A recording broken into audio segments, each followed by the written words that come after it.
নমস্কাৰ দৰ্শকসকল, আপোনালোকে চাবলৈ আৰম্ভ কৰিছে অসম প্ৰাইম টাইম আৰু মই ষ্টুডিঅ'ত অমৰজ্যোতি ৰয়। আজি এটা লৈ আহিছোঁ আমি বিশেষভাৱে চৰ্চিত বিষয় আৰু এই চৰ্চিত বিষয়টো আপোনালোকৰ মাজত আমি উত্থাপন কৰিবলৈ চেষ্টা কৰিছোঁ আৰু যিটো বিষয়ে বৰ্তমান সমগ্ৰ ক্ষেত্ৰতে জকাৰণিৰ সৃষ্টি কৰিছে আৰু সেই বিষয়টো হৈছে টিহু সমজিলা। ইতিমধ্যে টিহু সমজিলা মাননীয় মুখ্যমন্ত্ৰী ডাঙৰীয়াৰ দ্বাৰা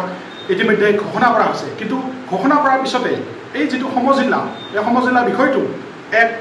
তীব্ৰ প্ৰতিক্ৰিয়াৰ মাজত ই সোমাই পৰিছে। আমি কেইটামান বছৰৰ পূৰ্বলৈ আমি ঘূৰি গৈছোঁ যে যেতিয়া টিহু মহকুমা ঘোষণা কৰা হৈছিল, এই মহকুমা ঘোষণা কৰাৰ আগমুহূৰ্তত কিন্তু টিহুবাসীয়ে টিহু মহকুমা পাবৰ বাবে তেওঁলোকে কিন্তু আন্দোলন কৰিবলগীয়া হৈছিল আৰু সেই আন্দোলনত আমাৰ ইতিমধ্যে মাজৰ পৰা এগৰাকী যুৱক হিমাংশু তামুলী তেওঁ আমাৰ মাজৰ পৰা হেৰাই গৈছিল আৰু এই হিমাংশু তামুলীৰ তেজৰ মূল্যৰ বিনিময়ত আমাৰ টিহুবাসীয়ে টিহু মহকুমা পাবলৈ সক্ষম হৈছিল। তাৰ পিছতে আৰু টিহু অঞ্চলৰ প্ৰতিটো দল সংগঠন আৰু প্ৰতিগৰাকী ব্যক্তিৰ দাবীৰ ওপৰত ভিত্তি কৰি ইতিমধ্যে টিহুৱে বিধানসভা সমষ্টি লগতে টিহু সমজিলা পাবলৈ সক্ষম হৈছে, কিন্তু তথাপি তাৰ মাজতে টিহু সমজিলা বিষয়টো এক চৰ্চাৰ কেন্দ্ৰবিন্দু হৈ পৰিছে যে এই কাৰণে যে মাননীয় মুখ্যমন্ত্ৰী ডাঙৰীয়াৰ দ্বাৰাই ইতিমধ্যে টিহু সমজিলা ঘোষণা কৰা হৈছিল আৰু টিহু সমজিলা ঘোষণা কৰাৰ দিনাখনে টিহুবাসীয়ে আনন্দ ফূৰ্তিৰ মাজেৰে কিন্তু দিনটো কটাইছিল আৰু বহুতে বিহু নচা পৰিলক্ষিত হৈছিল। কিন্তু তাৰ কেইদিনমানৰ পিছতে টিহু সমজিলাৰ যিটো নামটো এটা অস্তিত্বৰ মাজত সোমাই পৰিছিল। ধৰ্মপুৰ নামটো টিহুৰ আগত লগাই দিয়া হৈছিল আৰু ধৰ্মপুৰ টিহু উপজিলা হিচাপে ইয়াক সন্নিৱিষ্ট কৰা হৈছিল আৰু তেতিয়াৰ পৰা এই বিষয়টো ৰাইজৰ মাজত এক ৰহস্যময় পৰিৱেশৰ সৃষ্টি কৰিছিল, কাৰণ বহুতে ভাবিছিল যে কি কাৰণত টিহুৰ আগত ধৰ্মপুৰ অনা হ'ল, ইয়াতে ৰাজনৈতিক অভিসন্ধি, ৰাজনৈতিক কিবা চক্ৰ কিবা জড়িত হৈ আছে নেকি। আৰু বহুতে এতিয়া বৰ্তমান সন্দেহৰ চকুৰে চাইছে যে যিহেতু ধৰ্মপুৰ শব্দটো আগত অনা হ'ল, যে টিহুক বাদ পেলাই যিখিনি সমজিলাৰ বাবে হ'বলগীয়া অফিচ কাছাৰী হওক, কেন্দ্ৰস্থল, এই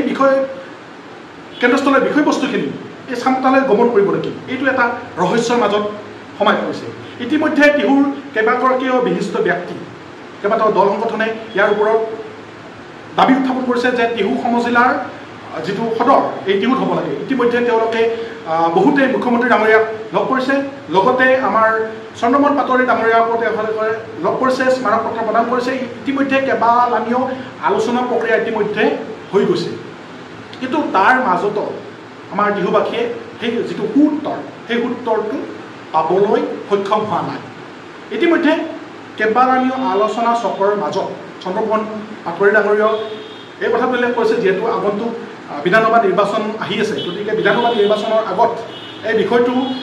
চৰ্চা কৰাটো ইমান সম্ভৱ নহয়। তেখেতে 2026 নিৰ্বাচনৰ পিছতহে কিবা এটা কৰাৰ তেখেতে এটা ইংগিত প্ৰদান কৰিছে, কিন্তু আমাৰ টিহুবাসীয়ে এই কথাটো মানি লোৱা নাই, প্ৰতিটো দল সংগঠনে ইয়াক মানি লোৱা নাই। যিহেতু এইটো এটা ৰাজনীতিৰ মাজত জড়িত এটা মেইন পেজ থকা এটা বিষয়, গতিকে প্ৰতিটো দল সংগঠন, টিহুৰ প্ৰতিগৰাকী ব্যক্তিয়ে ইতিমধ্যে দাবী উত্থাপন কৰিছে যে অতি সোনকালে টিহু সমজিলাৰ সদৰ টিহু ঘোষণা হ'ব লাগে আৰু যিখিনি আহিবলগীয়া অফিচে হওক বা যিখিনি কেন্দ্ৰস্থল হিচাপে হ'বলগীয়া যিখিনি বস্তু,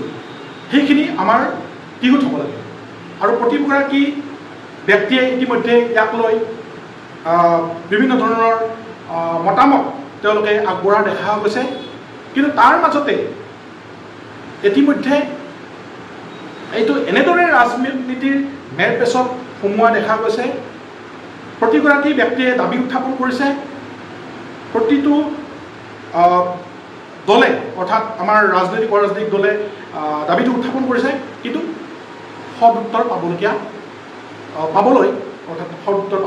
সক্ষম হোৱা নাই। কিন্তু ইতিমধ্যে টিহু ছাত্ৰ সন্থায়ো এই বিষয়ৰ ওপৰত এটা কাৰ্যসূচী হ'ব বুলি তেওঁলোকেও আমাক কিছু জানিবলৈ দিছে আৰু তেওঁলোকেও যিটো আমাৰ টিহু সমজিলাৰ দাবী, এই দাবীক লৈ তেওঁ দাবীত অটল হৈ আছে। গতিকে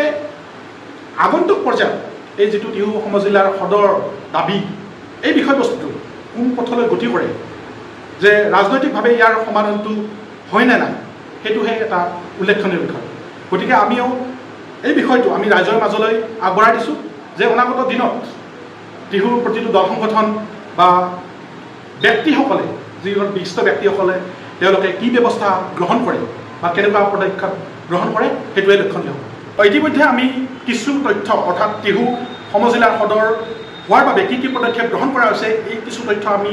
আপোনালোকলৈ আগবঢ়ালোঁ আৰু অনাগত দিনত আমি যিমানখিনি পাৰোঁ সবিশেষভাৱে গোটেই তথ্যখিনি আপোনালোকক গ্ৰাফিক্সৰ জৰিয়তে আমি দেখুৱাবলৈ চেষ্টা কৰিম গতিকে আপোনালোকে চাই থাকিবলৈ নাপাহৰিব প্ৰতিটো খবৰৰ বাবে অসম প্ৰাইম টাইম